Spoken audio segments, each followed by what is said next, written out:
മുആദത്തുൽ അദവിയ എന്നൊരു മഹദിയെ നമുക്ക് പരിചയപ്പെടാം. അത് മഹാനായ ഒരു പണ്ഡിതന്റെ ഭാര്യയാണ് സുലത്ത് ബിനു അശ്യം റളിയല്ലാഹു തആല അൻഹു, താബിഇയാണ്. അവരുടെ ഭാര്യയായി ജീവിതത്തിലേക്ക് കടന്നു വരുന്ന മുആദത്തുൽ അദവിയ, റാബിഅത്തുൽ അദവിയ ബീവിയെ പരിചയപ്പെട്ടിട്ടുണ്ട് അല്ലേ? അവരുടെ മഖാം ഫലസ്തീനിലാണ് റാബിഅത്തുൽ അദവിയ റളിയല്ലാഹു അൻഹ. മസ്ജിദുൽ അഖ്സയിൽ നിന്ന് തൊട്ടപ്പുറത്ത് സൈത്തൂൻ മലയുണ്ട്, മൗണ്ട് ഒലീവ്. സൽമാൻ അൽ ഫാരിസി തങ്ങളെ സിയാറത്ത് ചെയ്താൽ ഒന്നുകൂടെ മുമ്പോട്ട് ഒരു ഇറക്കത്തിലേക്ക് ചെന്നാൽ അവിടെയാണ് റാബിഅത്തുൽ അദവിയ റളിയല്ലാഹു അൻഹ. വലിയ ഫഖീഹത്തും വലിയ ആബിദത്തുമായിരുന്ന മഹദി. അതുപോലെ അറിയപ്പെട്ട ഒരു മഹദിയാണ് മുആദ് സ്വഹാബിയുണ്ട്, മുആദ എന്ന താബിഇയത്താണ്. മുആദത്തുൽ അദവിയ റളിയല്ലാഹു അൻഹ വിവാഹം നടക്കുന്ന ദിവസമാണ്. എന്തെല്ലാം കോപ്രായങ്ങളാണ് നമ്മളൊക്കെ കാട്ടിക്കൂട്ടുന്നത് വിവാഹത്തിന്റെ തലേ ദിവസവും അതിന്റെ 2 ദിവസം മുമ്പും അന്നും ഒക്കെ. എന്തൊക്കെ ആ പരിപാടിയൊക്കെ നിന്നിക്കണില്ലേ ഇപ്പൊ അല്ലേ? നിർത്തിയില്ലേ? JCB കൊണ്ടുപോലൊക്കെ നിർത്തിയില്ല ഇപ്പൊ? മയ്യത്ത് കട്ടിൽ കൊണ്ടുപോലൊക്കെ അൽഹംദുലില്ലാഹ്. ഇനി തുടങ്ങാൻ പോവാണോ? അല്ലാഹു അലം. പാലത്തിങ്ങളൊക്കെ കഴിഞ്ഞില്ലേ? ഉണ്ടാവില്ല. അൽഹംദുലില്ലാഹ്. ഉണ്ടാവാൻ സമ്മതിക്കുകയും ചെയ്യരുത്. അതാ ഞാൻ പറയുന്നത്. ഒരു ഇബാദത്തല്ലേ, അതൊന്നും കോപ്രായത്തരം കാട്ടരുത്. ജീവിതത്തിലെ ബർക്കത്തങ്ങ് നഷ്ടപ്പെടും. ഇന്ന് പ്രശ്നം എന്താ വെച്ചാൽ കല്യാണം നിയന്ത്രിക്കുന്ന കുട്ടികളാണ്. വീട്ടിലത്തെ വാപ്പിയും പൈസ അങ്ങനെ കൊടുക്കാന്നല്ലാണ്ട്. അപ്പൊ ആരാ ഈ പരിപാടിയൊക്കെ, ഈ നമുക്ക് പറ്റാത്ത ഈ പരിപാടിയൊക്കെ ആരാ കൊണ്ടുവന്നത്? ഭയങ്കര നിശാ നൈറ്റുകളും എന്താ പറയാ നൃത്ത സംഗീതങ്ങളും ഒക്കെ. അത് പിന്നെ കുട്ടികളെ ഓരോതല്ല, അവര് നമുക്കറിയില്ല ആര് കാരണന്മാര് പറയാം ഒരേ പൈസ കൊടുക്കണത്. ആ കുട്ടികള് എന്നാ പിന്നെ കുട്ടികൾ പൈസ കൊടുക്കട്ടെ, അവര് നടത്താൻ നമ്മൾ നടത്തി കൊടുക്കുക. അപ്പൊ നമ്മൾ അവരൊരുപോലെ കുറ്റക്കാരാണ്, ഒരുപോലെ കുറ്റക്കാരാണ്. ഞാൻ ഈ പറയുന്ന ഈ ചരിത്രം ഞാൻ തന്നെ വായിച്ചതിൽ അത്യപൂർവമായ അത്ഭുതമുള്ളൊരു ചരിത്രമാണ്. വളരെ ചെറിയൊരു സംഭവമാണ്. ഒരു പുതിയാപ്പിളക്ക് ഫസ്റ്റ് നൈറ്റിൽ കിടന്നുറങ്ങാൻ കഴിയാതെ ഇബാദത്തിലായി കഴിഞ്ഞ ഒരു അനുഭവമാണ് സുലത്ത് ബിനു അശ്യം റഹ്മത്തുള്ളാഹി അലൈഹിയുടെ. അദ്ദേഹം വലിയൊരു മഹാനാണ്. അദ്ദേഹത്തിന്റെ മറ്റൊരു ചരിത്രമുണ്ട്. സിംഹം വന്ന് കാബൂളിൽ ഒരു ധർമ്മ സമരം നടക്കുമ്പോൾ സുലത്ത് ബിനു അശ്യം റഹ്മത്തുള്ളാഹി അലൈഹി അവരുടെ മുമ്പിൽ ഒരു സിംഹം വന്നുപെട്ട ഒരു രംഗമുണ്ട്. അത് മറ്റൊരു ചരിത്രം. ഇതിലേക്ക് വരാം.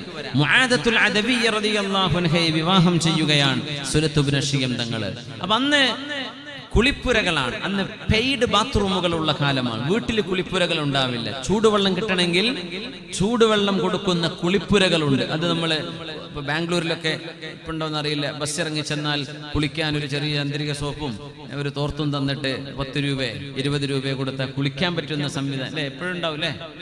ബാംഗ്ലൂർക്കാരൊന്നുമില്ലേ? ഉണ്ട്. ബാത്റൂമുകൾ വാടകക്ക് പറഞ്ഞാൽ കുളിച്ചു ഇറങ്ങി കൊടുക്കണേ. പിന്നെ അങ്ങനെ സംവിധാനം അറബ് ലോകത്തുണ്ടായിരുന്നു. അപ്പോ സുലത്ത് ബിനു അശ്യം തങ്ങളെ അന്ന് അത് ഒരു ഇന്നത്തെ സവാന അല്ലെങ്കിൽ സ്റ്റീം ബാത്ത് എന്നൊക്കെ പറയുന്ന സംവിധാനങ്ങൾ അന്നത്തെ രീതിയിൽ അന്നുണ്ട്. സ്റ്റീം ബാത്ത് ഉണ്ട് അവിടെ, ചുടുവെള്ളം കൊണ്ട് ആവി പിടിക്കലും ഒക്കെ ഉണ്ട്. അപ്പൊ ഇതിനൊക്കെ ഇച്ചിരി എക്സ്പെൻസീവ് ആണ്. അതൊക്കെ കൂടുതലുണ്ടായിരുന്നത് ഷാമിലാണ്, ഡമസ്കസിലായിരുന്നു, ഫലസ്തീനിലായിരുന്നു. പക്ഷേ മദീനയുടെ പരിസരങ്ങളിൽ ഒക്കെ ഒരൽപ്പമെങ്കിലും അല്പം വളരെ ചെറിയ രീതിയിൽ കണ്ടിട്ടുണ്ട്. കൂടുതൽ അങ്ങ് നോർത്ത് വെസ്റ്റിലായിരുന്നു കൂടുതൽ ഉണ്ടായിരുന്നത്. ഇരിക്കട്ടെ, സുലത്ത് ബിനു അശ്യം തങ്ങളെ മഹാനവറുകളുടെ സഹോദരപുത്രൻ നമുക്ക് നല്ലൊരു ഫ്രഷ് കുളിച്ച് പുതിയാപ്പിളായി പോവല്ലേ, മഹാനവറുകളെ കുളിപ്പിക്കാൻ കൊണ്ടുപോയി. അദ്ദേഹം ഒരു ആബിദാണ്, ചെറുപ്പക്കാരനാണ്, ഭയങ്കര ഇബാദത്താണ്. അപ്പോ അവിടെ ചെന്ന് നോക്കുമ്പോ തിളച്ച വെള്ളമാണ്. ചുടുവെള്ളം വീട്ടിലുണ്ടാക്കാൻ കഴിയില്ല. ആ വെള്ളം മിക്സ് ചെയ്തിട്ടാണ് കുളിക്കുക. അപ്പൊ നല്ല ആവിയും ചൂടുമൊക്കെ കിട്ടുന്ന ഒരു, അന്നൊക്കെ തണുപ്പ് നാടാണ്. ഷാമൊക്കെ തണുപ്പുള്ള നാടാണ്. ഈ സമയത്തൊക്കെ അവിടെ നല്ല മഞ്ഞ് പെയ്യുന്നുണ്ടോ എന്ന് സംശയമുണ്ട്. ഇപ്പോഴൊക്കെ ജോർഡാനിലൊക്കെ നല്ല തണുപ്പാണ്, നല്ല തണുപ്പാണ്. ഒരു യൂറോപ്പിന്റെ അക്കരെ മെഡിറ്ററേനിയൻ കടലല്ലേ ഫലസ്തീന്റെ പരിസരത്ത്. മെഡിറ്ററേനിയൻ കടന്നാൽ സൈപ്രസിന്റെ അപ്പുറത്ത് ഇറ്റലിയും ഫ്രാൻസും ജർമ്മനിയും ഒക്കെ കിടക്കുകയാണ്. അപ്പോ ഒരു യൂറോപ്പിന്റെ ഒരു കാലാവസ്ഥയുടെ ടച്ച് വരും. അങ്ങ് ലെബനോൻ, സിറിയയുടെ ഭാഗങ്ങളിലൊക്കെ ജോർഡാനിലൊക്കെ നല്ല തണുപ്പാണ്. ഇപ്പൊ നല്ല തണുപ്പുള്ള സമയമാണ്. ഇരിക്കട്ടെ, മഹാനായ സുലത്ത് ബിനു അശ്യം തങ്ങള് അതിലേക്ക് കയറിയപ്പോൾ മഹാന് ഖബറും പരലോകത്തിന്റെ പേടിയും വേദനയും ഹിസാബും ഒക്കെ ഓർമ്മ വന്നു. റബ്ബേ, ഈ തിളച്ച വെള്ളം നരകവാസികൾക്ക് കുടിക്കാൻ കൊടുക്കുന്ന തിളച്ച വെള്ളമല്ല റബ്ബേ. ഈ ഇരുട്ടുമുറിയിൽ എന്നെ ഈ വെച്ച് ഈ ആവി പിടിപ്പിക്കുന്നത് നരകത്തിന്റെ ആവിയാകുമോ? സമൂമുൻ ഹമീം. എന്നിട്ട് പേടിച്ചു മഹാനവറുകൾ. അങ്ങനെ കല്യാണത്തിന്റെ ആ വൈകുന്നേരമാണ്. കുളിയൊക്കെ കഴിഞ്ഞ് പുതിയ പെണ്ണിന്റെ അരികത്തേക്ക് മുആദത്തുൽ അദവിയ്യ റളിയല്ലാഹു തആല അൻഹയുടെ അരികത്തേക്ക് പുതിയാപ്പിളയെ ആനയിച്ചു. അസ്സലാമു അലൈക്കും എന്ന് പറഞ്ഞു. മഹാനവറുകൾ നേരെ മുസല്ല വിരിച്ചു. അല്ലാഹു അക്ബർ. നമസ്കാരത്തിലേക്ക് പ്രവേശിച്ചു. അപ്പൊ പുതിയണ്ണ് പിന്നെ എന്താ എന്റെ ഭർത്താവിന്റെ കഥ എന്ന് പറഞ്ഞിരുന്നില്ല. അവരും പോയി wudu എടുത്തു, മുസല്ല വിരിച്ചു. അല്ലാഹു അക്ബർ. രണ്ടാളും സലാം വീട്ടി. അപ്പൊ അടുത്ത റക്അത്ത് നിസ്കരിക്കാൻ തോന്നി. ഒരു റക്അത്ത് രണ്ടും കൂടെ കഴിയട്ടെ. പുതിയണ്ണ് അപ്പുറത്തുണ്ട്, പുതിയാപ്പിള ഇവിടെ ഉണ്ട്. രണ്ടാളും നിർത്തണോ നിർത്തണ്ടേ? സുബ്ഹാനല്ലാഹ്. നേരം വെളുക്കുന്നവരെ നിസ്കരിച്ചു. അതിൽ ജ്യേഷ്ഠന്റെ മകൻ വന്ന് ചീത്ത പറഞ്ഞു, ഇങ്ങനെ പുതിയാപ്പിള ചെയ്യല്, നേരം വെളുക്കണവരെ നിസ്കരിക്കാനാ പോയി കല്യാണം കഴിച്ചു കൊടുത്തത്? നിങ്ങളൊന്ന് വർത്തമാനം അറിഞ്ഞിരിക്കേണ്ട, ഒന്ന് പരിചയപ്പെടേണ്ട ദിവസല്ലേ ഇത്? എന്ത് പരിപാടിയാണ്? അപ്പൊ പറഞ്ഞു, സഹോദരാ, ദക്കർതനിൽ ആഖിറ, പരലോകം നീ എനിക്ക് ഓർമ്മപ്പെടുത്തി, ഞാൻ അതിൽ പേടിച്ചുപോയി. ഇങ്ങനൊരു സംഭവം ചരിത്രത്തിൽ അത്യപൂർവമാണ്. അത് സുലത്ത് ഇബ്നു അശ്യം റഹ്മത്തുള്ളാഹി അലൈഹിയിൽ സംഭവിച്ചൊരു അത്ഭുതമാണ്. അവരുടെ ഭാര്യയും അങ്ങനെ തന്നെയാണ്, മുആദത്തുൽ അദവിയ്യ റളിയല്ലാഹു തആല അൻഹ. മഹാന്റെ കൂടെ ഒരു യുദ്ധത്തിന് സംബന്ധിച്ചപ്പോ അവര് പറയാണ്, ഒറ്റക്ക് കുറ്റിക്കാടിന്റെ മറവിൽ പോയി മഹാൻ നിസ്കരിക്കുമായിരുന്നു. അപ്പോ ഞാൻ പിന്നാലെ കൂടി. ഒരാൾ പറയുന്നു, ഞാൻ പിന്നാലെ ചെന്നു, എന്താണ് അവർ ചെയ്യുന്നത് എന്ന്. യസീദ് ഇബ്നു വാഹിദ് റഹ്മത്തുള്ളാഹി അലൈഹി അദ്ദേഹം പറഞ്ഞു, ഞാനൊരു മരത്തിന്റെ മീതെ കയറി, ഞാൻ താഴെ നിന്നു. അപ്പോഴാണ് ഒരു സിംഹത്തിന്റെ ഗർജനം കേൾക്കുന്നത്. ഞാൻ പേടിച്ചു. ഞാനങ്ങ് മരത്തിന്റെ മീതെ കയറി. എല്ലാവരും ഉറങ്ങാണ്, സൈന്യം. രാത്രിയിൽ അവർ വിശ്രമിക്കുകയാണ്. പക്ഷേ സുലത്ത് റഹ്മത്തുള്ളാഹി അലൈഹി നിസ്കാരത്തിലാണ്, തഹജ്ജുദിൽ. സുബ്ഹാനല്ലാഹ്, ആ സിംഹം വന്നു. ഞാൻ എന്നെ കടിക്കുമോ എന്ന് പേടിച്ച് മരത്തിന്റെ മുകളിൽ പേടിച്ചു നിൽക്കുകയാണ്. സുലത്ത് റഹ്മത്തുള്ളാഹി അലൈഹി റുകൂഉം സുജൂദൊക്കെ കൂളായി ആ സിംഹം അരികത്ത് വന്ന് മഹാനവറുകളുടെ മുമ്പിൽ വന്ന് ചെറിയ റോറിംഗ് ശബ്ദമുണ്ടാക്കി വരുന്നു. നിസ്കാരം മുറിച്ചില്ല. റബ്ബേ, സലാം വീട്ടുന്നവരെ ആ സിംഹം അരികത്ത് ഇങ്ങനെ ചാരിങ്ങനെ നിന്നിങ്ങനെ പോയി. മഹാനായ റഹ്മത്തുള്ളാഹി അലൈഹിയെ ഒന്നും ചെയ്തില്ല. ആ നോക്കി നിന്ന ആള് പറയാൻ, യസീദ് ഇബ്നു വാഹിദ് എന്നവർ പറഞ്ഞു, ഞാൻ വിചാരിച്ചു ഇപ്പൊ കടിക്കും. ഇപ്പൊ കടിച്ചില്ല. റുക്കൂയിൽ കടിക്കുമായിരിക്കും, അപ്പോഴും കടിച്ചില്ല. സുജൂദിലെത്തിയ ഉറപ്പായിട്ട് തലക്ക് കടിക്കുമായിരിക്കും, കടിച്ചില്ല. ഇങ്ങനൊരു മഹാത്ഭുതം ഞാൻ മഹാനെ കണ്ടു. എന്നിട്ട് ഞാൻ നേരം വെളുക്കുന്നവരെ ആ മഹാന്റെ പിന്നിൽ നിന്നു. ആ മഹാൻ കരഞ്ഞുകൊണ്ട് ദുആ ചെയ്യുന്നുണ്ട് അല്ലാഹുവിനോട്. ആ ദുആ എന്നെ കരയിപ്പിച്ചു. പക്ഷേ ഞാനിത് കാണുന്നത് അവരറിഞ്ഞിട്ടില്ല. അങ്ങനെ സുബ്ഹിയാകുന്നതിന്റെ മുമ്പ് ക്യാമ്പിൽ എല്ലാവരും ഉറങ്ങുന്നിടത്തേക്ക് ഇദ്ദേഹം തിരിച്ചു വന്നു. എന്നിട്ട് പുതപ്പിനടിയിൽ ചെന്നിട്ട് സുബ്ഹിക്ക് എഴുന്നേൽക്കുമ്പോൾ ഒരാൾ ഊര് വലിഞ്ഞ് ഉറക്കം തീരാതെ എഴുന്നേൽക്കുന്ന ഒരാളെ പോലെ, ഉറങ്ങിയ ആളെ പോലെ നടിച്ചുകൊണ്ട് അദ്ദേഹം എഴുന്നേൽക്കുന്നതും ഞാൻ കണ്ടു. വളരെ റാഹത്തിൽ അവർ സുബ്ഹി നിസ്കരിച്ചു. ഞാൻ മെല്ലെ പോയിട്ട് ചോദിച്ചു, അല്ല, ഇന്നലെ സിംഹം വന്നതും നിങ്ങൾ ആ ദുആയിരുന്നതും ഞാൻ കണ്ടിട്ടുണ്ട് കേട്ടോ. നിന്നോട് ഞാൻ മരണം വരെ മിണ്ടൂല എന്ന് പറഞ്ഞു സുലത്ത് ഇബ്നു അശ്യം റഹ്മത്തുള്ളാഹി അലൈഹി. നീ ഇത് ഫ്ലാഷ് ആക്കാൻ പോവാണല്ലേ? നമ്മളൊക്കെ സെൽഫി എടുക്കൂലേ സിംഹത്തിന്റെ മുമ്പ്? സുബ്ഹാനല്ലാഹ്. ഞാൻ നിന്നോട് മരണം വരെ മിണ്ടൂല, നീ എന്നെ പറ്റിച്ചല്ലേ, ഞാൻ ചെയ്യുന്നത് നീ എന്തിനാ നോക്കാൻ വന്നത്? അതാണ് പറഞ്ഞത്. തോന്നിവാസം ചെയ്തതല്ലത്, നന്മ ചെയ്തത് മറച്ചു വെക്കുകയാണ്. അതാണ് മുഅ്മിനീങ്ങളുടെ സ്വഭാവം. അങ്ങനെ ആവേണ്ടത്. ഒരു കാര്യം ചെയ്യുമ്പോഴേക്കും 10 ചെയ്തതായിട്ട് അങ്ങ് പ്രഖ്യാപിക്കുക, അങ്ങോട്ട് പരസ്യപ്പെടുത്തുക, അങ്ങനെയല്ല. നമ്മൾ ചെയ്യുന്ന തിന്മകൾ നമ്മൾ മറച്ചു വെക്കണില്ലേ? നമ്മുടെ നന്മയും മറച്ചു വെച്ചേക്കും. നമ്മൾ തിന്മ മറച്ചു പിടിക്കണില്ലേ? ആരും അറിയരുത്. നന്മയും അത് മഹദിയായ റാബിഅത്തുൽ അദവിയ്യ റളിയല്ലാഹു അൻഹയുടെ വാക്കാണ്. നമ്മൾ മുആദത്തുൽ അദവിയ്യയാണ് ഈ പരിചയപ്പെടുന്നത്. റാബിഅത്തുൽ അദവിയ്യ എന്ന മഹദി പറഞ്ഞതാണ്, ഉക്തുമു ഹസനാതികും കമാ തക്തുമൂന സയ്യിആതികും. നിങ്ങളുടെ തെറ്റുകൾ നിങ്ങൾ മറച്ചു പിടിക്കുന്ന പോലെ നിങ്ങളുടെ നന്മകളും നിങ്ങൾ ആരോടും വിളിച്ചു പറയണ്ട. അത് നിങ്ങളും അല്ലാഹുവും അറിഞ്ഞാൽ മതി. മുആദത്തുൽ അദവിയ്യ റളിയല്ലാഹു തആല അൻഹ. യാ അല്ലാഹ്, സഹോദരിമാരെ, സഹോദരങ്ങളെ, ഇങ്ങനെ ജീവിച്ച ആളുകളെ പോലെ നമുക്ക് ആവാൻ കഴിഞ്ഞില്ലെന്ന് വന്നേക്കാം. എന്നാലും ഇങ്ങനെയൊക്കെ ഉണ്ട് ഈ ജീവിതം. ഇത്രമേൽ സാർത്ഥമാക്കിയെടുക്കാം, അർത്ഥമുള്ളതാക്കി എടുക്കാൻ കഴിയുമെന്നെങ്കിലും നമ്മളൊന്ന് ആലോചിക്കേണ്ടേ? മഹദി റളിയല്ലാഹു തആല അൻഹ രാത്രിയായാൽ ഈ പുതിയ പെണ്ണ് മഹദിയായ മുആദത്തുൽ അദവിയ്യ റളിയല്ലാഹു അൻഹ പറയും, നേരം വെളുത്താൽ അല്ലാഹു എനിക്കൊരു പകല് തന്നു, ഈ പകലിൽ ഞാൻ മരിച്ചേക്കാം. അപ്പൊ രാത്രി വരെ ഇബാദത്താണ്. രാത്രി അബ്ബേ ഈ ഉറക്കത്തിൽ ഞാൻ മരിച്ചാലോ, അപ്പോഴും ഇബാദത്താണ്. അറിയാതെ ഉറങ്ങിപ്പോകുന്ന ഉറക്കമൊഴികെ മഹാനായ സാബിത്തുൽ ബുനാനി റഹ്മത്തുള്ളാഹി അലൈഹി അവരുടെ ഭർത്താവ് സുലത്ത് ബിൻ അശീം തങ്ങളും അവരുടെ മോനും ഷഹീദായ വിവരം മഹദി റളിയല്ലാഹു തആല അൻഹയെ അറിയിക്കുകയാണ്. ആ രംഗം സാബിത്തുൽ ബുനാനി തങ്ങൾ റിപ്പോർട്ട് ചെയ്യുന്നുണ്ട്. ഭർത്താവ് മരിച്ചു, സുലത്ത് ബിൻ അശീം എന്നവരാ യുദ്ധത്തിൽ. മകനും മരിച്ചിട്ടുണ്ട്. രണ്ടാളും മരിച്ചു എന്ന് എങ്ങനെ ഒരു വീട്ടുകാരോട് എന്ന് പറയാ. ഇന്ന് സുബ്ഹാനല്ലാഹ്, ഇന്ന് എൻ്റെ വളരെ പ്രിയപ്പെട്ട ഒരു സുഹൃത്ത് ഷൊർണൂരുള്ള അവരുടെ ഓങ്ങല്ലൂര്, ഇന്ന് പട്ടാമ്പിക്കടുത്ത് ഓങ്ങല്ലൂര്, എവിടെയാണ് ഓങ്ങല്ലൂര്? ചെർപ്പളശ്ശേരി അടുത്ത് അല്ലേ, ഓങ്ങല്ലൂരിൽ അദ്ദേഹത്തിന്റെ എൻ്റെ സുഹൃത്ത് അബൂബക്കർ സഹാജിയുണ്ട്. അദ്ദേഹത്തിന്റെ ജ്യേഷ്ഠൻ ഇന്ന് വൈകുന്നേരം ഉച്ചക്ക് മരണപ്പെട്ടു. അദ്ദേഹത്തിന്റെ മകൻ ഇന്നലെ മരണപ്പെട്ടു. മകൻ മരണപ്പെട്ടത് വാപ്പയെ അറിയിക്കാൻ കഴിയാത്ത വിധം അദ്ദേഹം രോഗാവസ്ഥയിൽ ഒരു കോമാ സ്റ്റേജിൽ കിടക്കുകയാണ്. അദ്ദേഹത്തോട് പറഞ്ഞ് 10 മിനിറ്റിനകം അദ്ദേഹവും മരിച്ചു, വാപ്പയും മകൻ മരിച്ചു എന്ന് പറഞ്ഞു കൊടുത്തതാണ്. അപ്പോഴേക്കും വാപ്പയും അസുഖമായി മകൻ ബ്ലഡ് ക്യാൻസർ ആയിട്ട് 2 മാസം ചികിത്സയിലായിരുന്നു. അല്ലാഹു, ഒരാൾ ഉമ്മർ കുട്ടി, മകൻ വാപ്പ അഹമ്മദ് കുട്ടി എന്നാണ് എൻ്റെ ഓർമ്മ ശരിയാണെങ്കിൽ. 2 പേർക്കും അല്ലാഹു നീ പുറത്തു കൊടുക്കണേ തമ്പുരാനെ, സലാമത്ത് കൊടുക്കണേ തമ്പുരാനെ. മരിച്ചു എന്ന വിവരം അറിയിക്കുമ്പോൾ മനസ്സിൽ താങ്ങാൻ കഴിയില്ലല്ലോ, അങ്ങനെയല്ലേ?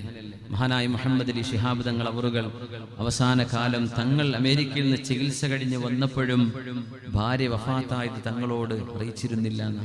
അത് മെല്ലയാ അറിയിച്ചത്. തങ്ങൾക്ക് എന്തെങ്കിലും ഇമോഷണലായി പോകുമോ? പക്ഷേ എല്ലാം അവധാനതയോടുകൂടെ കൈകാര്യം ചെയ്ത സയ്യിദ് അവറുകൾ ഭാര്യ വഫാത്തായിട്ടുണ്ടെന്ന് അറിയിച്ചു കൊടുത്തപ്പോൾ അവരുടെ ഖബറൊന്ന് കാണിച്ചു തരും, ഞാൻ പോയി നിസ്കരിക്കട്ടെ അവിടെ എന്ന് പറഞ്ഞ് ഖബറിങ്കിലേക്ക് നീങ്ങിയ മഹാനായ മർഹൂം സയ്യിദ് മുഹമ്മദ് അലി ശിഹാബ് തങ്ങൾ അവറുകൾ.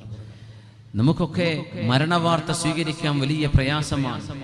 സാബിത്തുൽ ബുനാനി തങ്ങൾ പറയാൻ, മുആദത്തുൽ അദവിയ്യ റളിയല്ലാഹു അൻഹയോട് നിങ്ങളുടെ ഭർത്താവ് സുലത്ത് ബിൻ അശീം തങ്ങളും നിങ്ങളുടെ മകനും മരണപ്പെട്ടിട്ടുണ്ട്, ഷഹീദുകളാണ് എന്ന് പറയാൻ ചെല്ലുമ്പോൾ ഒരു കൂട്ടം പെണ്ണുങ്ങൾ വന്നപ്പോൾ മഹദി അവരോട് പറഞ്ഞൊരു വാക്കുണ്ട്, മർഹബൻ ബികുന്ന ഇൻ കുൻതുന്ന ജിഅ്തുന്ന ലിതുഹന്നിഅനി. നിങ്ങൾ എന്നെ ആശ്വസിപ്പിക്കാനും നിങ്ങൾ എന്നെ അഭിനന്ദനം അറിയിക്കാനാണ് വന്നിട്ടുള്ളതെങ്കിൽ നിങ്ങൾക്ക് വരാം. അഭിനന്ദനങ്ങൾ, കൺഗ്രാജുലേഷൻസ്. അങ്ങനെയുണ്ടോ? മരിച്ചൊരു വീട്ടിൽ ചെന്നിട്ട് അഭിനന്ദനങ്ങൾ എന്ന് പറയോ ആരെങ്കിലും? നിങ്ങൾ എന്നോട് പറയേണ്ടത് അഭിനന്ദനങ്ങൾ, മുആദ നിങ്ങൾ സന്തോഷിച്ചോളൂ എന്നാണ് പറയാൻ. അങ്ങനെയാണെങ്കിൽ വന്നോളൂ എന്നല്ലാതെ എൻ്റെ ഭർത്താവ് മരിച്ചു എന്ന് പറഞ്ഞ് ഇവിടെ ഇരുന്ന് കരയാനാണെങ്കിൽ എൻ്റെ വീട്ടിലേക്ക് കയറരുത് എന്നവരെ പറഞ്ഞയച്ച മഹദി കൂടിയാണ് മുആദത്തുൽ അദവിയ്യ റളിയല്ലാഹു അൻഹ. എന്തേന്നറിയോ? മുസീബത്തുകളെ സ്വീകരിക്കാനുള്ളൊരു മനക്കരുത്ത് നമുക്ക്. ഈ ലോകം അങ്ങനെയാണ്. എപ്പോഴും നമ്മൾ വിചാരിക്കണം നമ്മൾ മരിക്കും, നമ്മുടെ കുടുംബം, നമ്മുടെ മക്കള് ഒക്കെ, അവർക്കൊക്കെ പരീക്ഷണങ്ങൾ വരും. നമ്മൾ അതറിയണം, അത് ചിന്തിക്കണം, അത് സ്വീകരിക്കാൻ മനസ്സുകൊണ്ട് തയ്യാറാവണം. പെട്ടെന്ന് ഷോക്കായി മരിക്കുക, അതിന്റെ ആവശ്യമില്ല. ഈ ലോകം അങ്ങനെയാണ്. നമ്മുടെ ഇഷ്ടപ്പെട്ടവർ നമ്മളെ വേർപിരിഞ്ഞു എന്ന് അടുത്ത 1 മണിക്കൂറിനുള്ളിൽ കേൾക്കേണ്ടി വന്നേക്കാം. ഇന്നാ ലില്ലാഹി വ ഇന്നാ ഇലൈഹി റാജിഊൻ. അഫീറത്തുൽ ആബിദ റളിയല്ലാഹു തആല അൻഹ മറ്റൊരു മഹദി. ഈ മുആദ മഹദിയെ കുറിച്ച് പറയുന്നുണ്ട്. മരണം ആസന്നമായപ്പോൾ മുആദ ബീവി റളിയല്ലാഹു അൻഹ മരണമാസന്നമായപ്പോൾ ചിരിക്കുകയും കരയുകയും ചെയ്തിട്ടുണ്ട്. ആദ്യം കരഞ്ഞു, പിന്നെ അങ്ങ് ചിരിച്ചു. അപ്പൊ മരണാസന്നമായി കൊണ്ടിരിക്കുകയാണ്. മുആദ ബീവിയോട് ചോദിച്ചു, ഇവര് താബിഇയ്യത്താണ്, സ്വഹാബിയത്തല്ല, എന്തിനാണ് നിങ്ങൾ ബക്കൈതി സുമ്മ ദഹക്തി? മുആദ നിങ്ങൾ കരഞ്ഞുവല്ലോ പിന്നെ ചിരിച്ചുവല്ലോ. ഫമിമ്മൽ ബുകാഉ വമിമ്മൽ ദഹക്. എന്തിനാണ് നിങ്ങൾ ചിരിച്ചത്, എന്തിനാണ് കരഞ്ഞത്, ഒന്ന് പറഞ്ഞു തരാൻ കഴിയുമോ? അപ്പൊ മെല്ലെ ഇങ്ങനെ പറഞ്ഞു കൊടുക്കുക. സക്കറാത്തിൽ കിടക്കുന്ന മഹദി, യാ അല്ലാഹ്, ഞാൻ കരഞ്ഞത് ദകർതു മുഫാറഖത സുയാം, ഈ ലോകത്തോട് വിട പറയുമ്പോൾ ഇനി നോമ്പെടുക്കാൻ കഴിയില്ലല്ലോ എന്ന് ഞാൻ ഓർത്തുപോയി. നിസ്കരിക്കാൻ കഴിയില്ലല്ലോ എന്ന് ഓർത്തുപോവുകയാണ്. അപ്പോഴെനിക്ക് സങ്കടം തോന്നി. എന്നോടൊരാൾ പറഞ്ഞു, രാത്രിയാവാൻ കൊതിയാണിപ്പോ, തഹജ്ജുദ് നിസ്കരിക്കാലോ എന്ന് വിചാരിച്ചിട്ട് രാത്രിയാവാൻ കൊതിയൂറി നടക്കുകയാണ്. അതൊക്കെ ഒരു വലിയ ഈമാനിന്റെ വാക്കാണ്. അള്ളാഹു നമുക്കൊക്കെ ആ ആനന്ദം നൽകി അള്ളാഹു അനുഗ്രഹിക്കട്ടെ. രാത്രിയാവാൻ കൊതിച്ച് പകല് മുഴുവൻ രാത്രിയുണ്ടല്ലോ, എനിക്ക് അള്ളാഹുവിനോടൊന്ന് തുറന്ന് സംസാരിക്കണം, എനിക്ക് റബ്ബിന്റെ മുമ്പിൽ എൻ്റെ വിഷയം രാത്രി വരുന്നുണ്ടല്ലോ. അൽഹംദുലില്ലാഹ്. എന്താണ് പറയണത് മുഅ്മിനെ? ഒരു തലശ്ശേരിയുള്ള ഒരാളാണ് പറഞ്ഞത്, യാ അല്ലാഹ് നമുക്കൊക്കെ അള്ളാഹു ഈമാൻ നൽകട്ടെ. എന്താണ് പറയുന്നതൊക്കെ? സത്യസന്ധമായിട്ട് പറയാം, വേറൊന്നും കിട്ടാനൊന്നുമില്ലല്ലോ, ആരും അറിയിക്കാനൊന്നും അല്ലല്ലോ. അത് തഹജ്ജുദിനൊരു ആനന്ദം വരുന്നു. ഞാൻ കരഞ്ഞത് ഇനി അല്ലാഹുവിന് സുബ്ഹാനല്ലാഹ് പറയാൻ എന്റെ നാവ് കൊണ്ട് കഴിയില്ലല്ലോ. മരിക്കല്ലേ, സ്വലാത്തിന്റെ മജ്ലിസിൽ ഇരിക്കാൻ കഴിയില്ലല്ലോ. അതുകൊണ്ടാണ് ഞാൻ കരയാൻ തുടങ്ങിയത്, കൊണ്ടാണ് ഞാൻ കരഞ്ഞത്. പിന്നെ ഞാൻ ചിരിക്കാൻ കാരണം, ഇന്നി നളർതു ഇലാ അബിസ്സുഹ്ബാ, ഞാൻ മരിക്കാൻ പോകുന്ന ഈ നേരത്ത് എൻ്റെ ഭർത്താവ് അബുസ്സുഹ്ബാ, അതായത് സുലത്ത് ബിൻ അശിയം റഹ്മത്തുള്ളാഹി അലൈഹി, സുഹ്ബാഇന്റെ ഉപ്പ, എനിക്ക് അബുസ്സുഹ്ബാഇനെ കാണാൻ കഴിഞ്ഞു. മരിക്കുമ്പോൾ അങ്ങനെ കാണാൻ കഴിയുന്ന, മരിച്ചു കഴിഞ്ഞാൽ അതിലേറെ കാണും. മലക്കുകളെ മരിക്കാൻ പോകുന്ന ഒരാൾ കാണുന്ന, മരിച്ചാൽ അതിലേറെ കാണും. മുൻകർ നക്കീർ അലൈഹിസ്സലാമിനെ കാണൂലേ? ജനാസ അനുഗമിക്കുമ്പോൾ മലക്കുകളെ കാണും മയ്യത്ത്. പരിശുദ്ധ നബി തങ്ങൾ പറഞ്ഞു സ്വല്ലല്ലാഹു അലൈഹി വസല്ലം, മരണം ശരിക്കങ്ങ് ദേഹത്തിൽ കയറി തുടങ്ങിയാൽ കാണാത്ത ലോകങ്ങൾ കാണും. അത് വിഭ്രാന്തിയല്ല, മാനസിക അവസ്ഥ നിലതെറ്റലൊന്നുമല്ല. അത് നബി തങ്ങൾ പറഞ്ഞു, മനുഷ്യന് കാണാൻ കഴിയും, നിങ്ങൾക്ക് കാണാൻ കഴിയും, നിഷേധിക്കുന്നതൊക്കെ കണ്ണുകൊണ്ട് കാണാൻ കഴിയും. അബുസ്സുഹ്ബാഇനെ ഞാൻ കണ്ടു. ഖദ് അഖ്ബല ഫീ സുഹ്നി ദാരിൻ അലൈഹി ഹുല്ലതാനി ഖുദ്റാ, നല്ല മനോഹരമായ ഒരു വീടിന്റെ മുന്നിൽ എൻ്റെ ഭർത്താവ് മരണപ്പെട്ടു പോയ ഷഹീദായ സുലത്ത് ബിൻ അശിയം തങ്ങൾ അബുസ്സുഹ്ബാ മനോഹരമായ 2 പച്ച പുതപ്പ് ധരിച്ചുകൊണ്ട് നിൽക്കുന്നത് കണ്ടു. വകാന ഫീ നഫരിൻ, എൻ്റെ ഭർത്താവിന്റെ ചുറ്റും വേറെയും ഒരുപാട് ആളുകളുണ്ട്. വല്ലാഹി മാ റഅയ്തു ലഹും ഫിദ്ദുന്യാ ശബഹ, ഈ ലോകത്ത് കാണുന്ന ഒരു മനുഷ്യരെ പോലെയുമല്ല, അത്രമേൽ സൗന്ദര്യമുള്ള ഒരു കൂട്ടം ആളുകൾക്കിടയിൽ എൻ്റെ ഭർത്താവ് മനോഹരമായ ഒരു വീടിന്റെ മുന്നിൽ നല്ല മനോഹരമായ 2 പച്ച പുതപ്പ് പുതച്ച് നിൽക്കുന്ന സന്തോഷത്തിന്റെ മുഖം ഞാൻ കണ്ടു.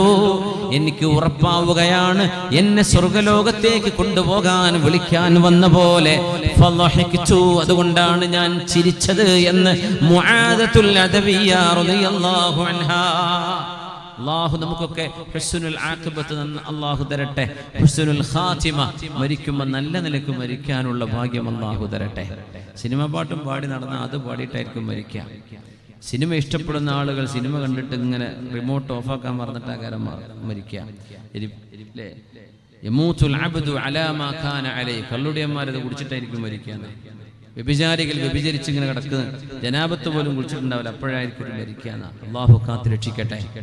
തിന്മ ചെയ്യുന്നവർ, സ്ഥിരം കൊണ്ടു നടക്കുന്നവർ ആ തിന്മയിലായിട്ടാണ് മരിക്കുക. സജ്ജനങ്ങൾ നന്മ ചെയ്യുന്നവർ ആ നന്മയിലായിട്ടാണ് മരിക്കുക. എങ്ങനെ മരിച്ചുവോ അങ്ങനെയാണ് അള്ളാഹുവിന്റെ അടുത്തേക്ക് പുനർജന്മം നൽകപ്പെടുന്നത്. നാളെ ഇങ്ങനെ ആടിങ്ങനെ വരുന്ന ആൾക്കാരുണ്ടാവും, 4 കാലിൽ.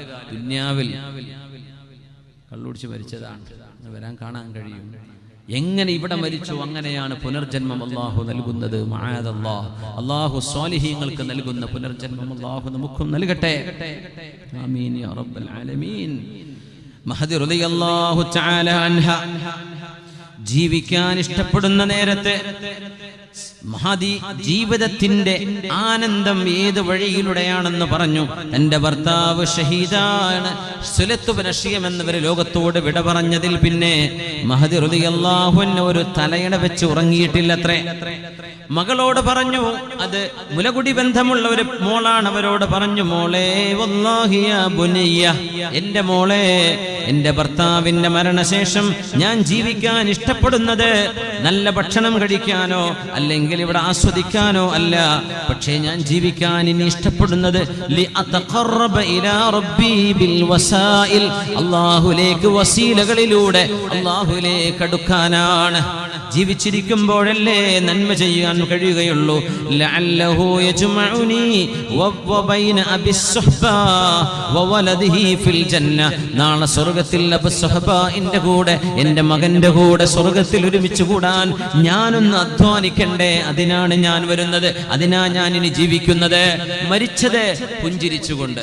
ഉമ്മമാരെ, നമ്മുടെ മക്കളൊക്കെ മദ്രസയിലേക്കെങ്കിലും ഒരു നല്ല രീതിയിൽ പറഞ്ഞയച്ച് അവർക്കൊരു സന്തോഷം വരുന്ന രീതിയിൽ അവരെ ഒരുക്കി കൊടുത്ത്. ഒരു കുട്ടി ഇങ്ങനെ മദ്രസക്ക് റബീഉൽ അവ്വലിന് പ്രസംഗിക്കുന്ന ഒരു പ്രസംഗം കണ്ടല്ലോ, ഉമ്മമാരൊന്നും രാവിലെ ഭക്ഷണം ഉണ്ടാക്കി കൊടുക്കണില്ല, ഇവരൊക്കെ അടുക്കള മുമ്പിൽ സമരത്തിന് ഇറങ്ങാൻ പോവാന്നൊക്കെ പറഞ്ഞിട്ട് വളരെ അല്ലേ, എന്തൊരു നല്ലൊരു പവർഫുൾ സ്പീച്ചാണത്.